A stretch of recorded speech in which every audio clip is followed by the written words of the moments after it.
Dhugaa amanuutti dadhabee. Ayisuu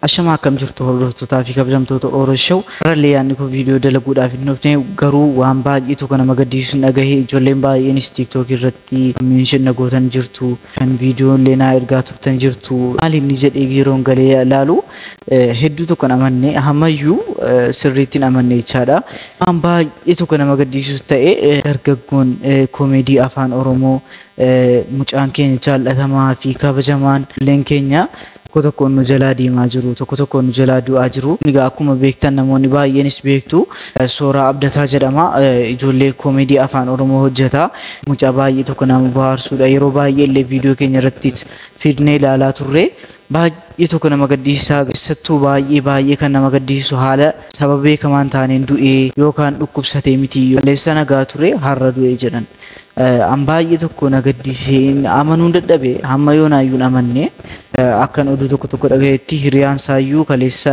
akka fayyaa ture akka fayyaadhaan wal biraa deemanitti ibsa kaleessa fayyaa ture har'a immoo manni irra gahee hin baramne yoollee wanta adda addaa bahee gadhiifame beeku malee hamma yoonaagaa wanti barame hin jiru poolisiin magaalaa naannoo Finfinnee reeffa isaa jamoo irraa fuudhuun gara hospitaalaatti geessanii turanii baay'ee tokko amanuun dhabe baay'ee tokko na gaddisiisee jira kanarrattis ijoolleen baay'een gadda isaanii ibsataa jiru. Dhugaa amanuutti dadhabee. Ayisuu kun namni kan biyya lafaarra jiraatu rabbi fedhi wal jaaladhu jiraatu. Kan dhaqaa gidduutti wal dhaboo jirtu jettee waliin jibbiin. Waliin jibbinaa waqa waliin jibbinaa dhala rabbi fedhaati. Dhugaa rabbis walii koo amanuutti dadhabee. What?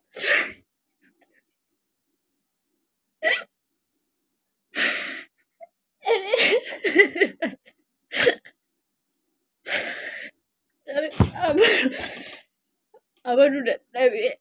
Maasii ana biyya Oromoo jiru namni beeku takka du'ee beeku. Ijoollee garuu baay'ee takka maqaa ani beeku. Rabbi kan jannataa isaa godhaadhu. Bakka wanta si jedhu qabu baay'ee si wayyu. አፈሩ ይቅለል ነፍስህን በገነት ያኑርልህ ከደጋጎቹ ጋር መንግሥተ ሰማያት ያውርስህ አረሳህም ጓዴ ወዳጄኔ እንግዲህ ባትኖርም አስታውስሃለሁ ሁልጊዜ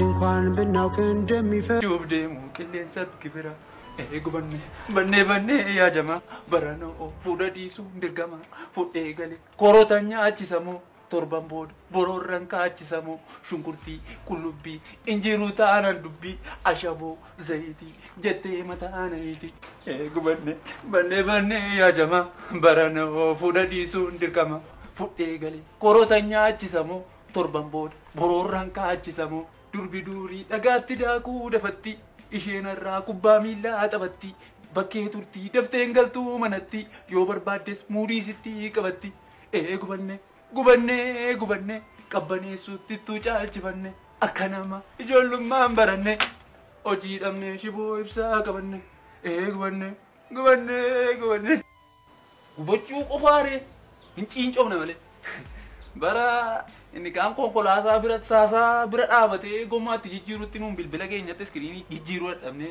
halkanuu ciccira muummee yoo uummataa kan nuun barbaanne baasii mootummaa miti yookaan mana barumsaa mootummaa yookaan hospitaala mootummaa barbaanne miti hojii mootummaa barbaanne amma qaala'insa jireenyaan kan wal qabatu an jechuudha ijoollee durbaa taasisuu dhiiseera achumatti isaan beektu jaallatu obboloonni keenya ani immoo harki koo erga kiisii koo seenee waa fuudhee baran qabu.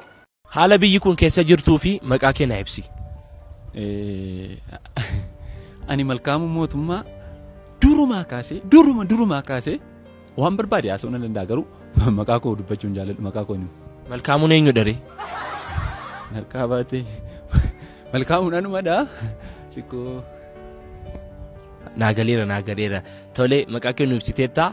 Mee haalli biyyi kun keessa jirtu nu ibsi. Ani dhugaama isaa dubbachuufi.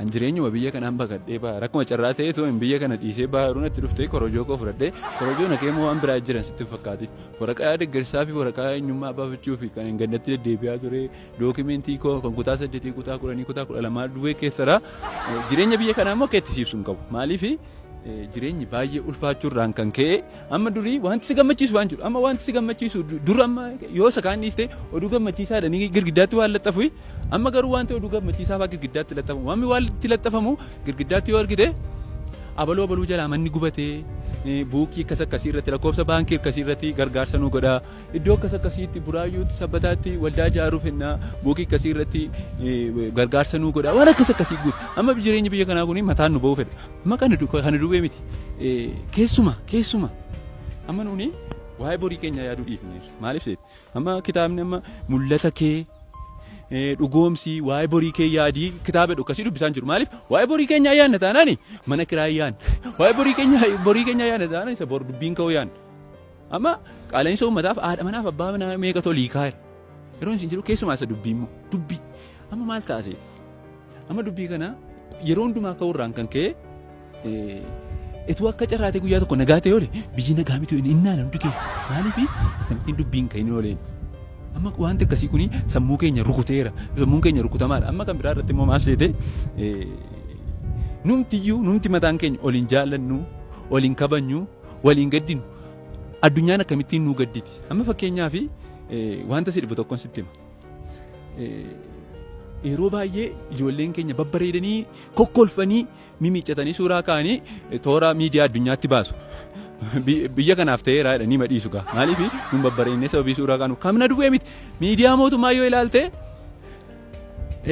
lafa qamadiin jiru Finfinnee keessaa lafa riizoortiin jiru bakka babbareedaa darbee immoo ispaaltii Adaamaa Finfinnee gidduu duwwee waraabanii gadhiisu sadhoqqeen makiinaa qabateeru waraabanii gadi dhiisan kana qofaan hiyyeessumti keenya illee jechuudha hiyyeessumti keenya gargaarsa kadhachuuf jechuudha gargaarsa kadhachuuf jedhee suufii ollaasaa irraa ergifatee raatee miidiyaatti dhaqee gargaarsa kadhata maa hin jiru amma numtiyyuu balleessaa guddaa qaba kana qofa immoo miti amma miidiyaas yoo ilaalte sirbas yoo ilaalte nama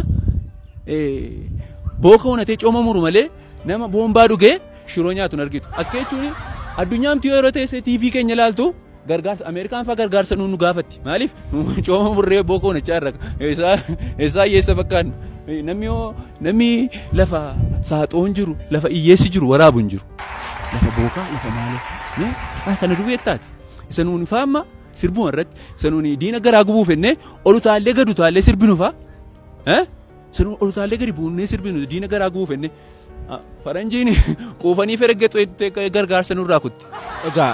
Egaa yaada baay'ee nuuf kaasteetta galatoomii akkan ilaalaa jirutti korojoo eebaachaa jirta korojoon kun gara biyya hambaa deemuuf jettaa? Biyya hambaa maali? Amboo isiin deemaa jira. Amboo deemaa biyya hambaa maali naqu ani waa'ee jireenya biyya kanaa harka itti si ibsu iyyuu hin qabu baay'ee isa yeroo baay'ee maal taasise ani biyya kanaa ba'ullee kan yaaduu fi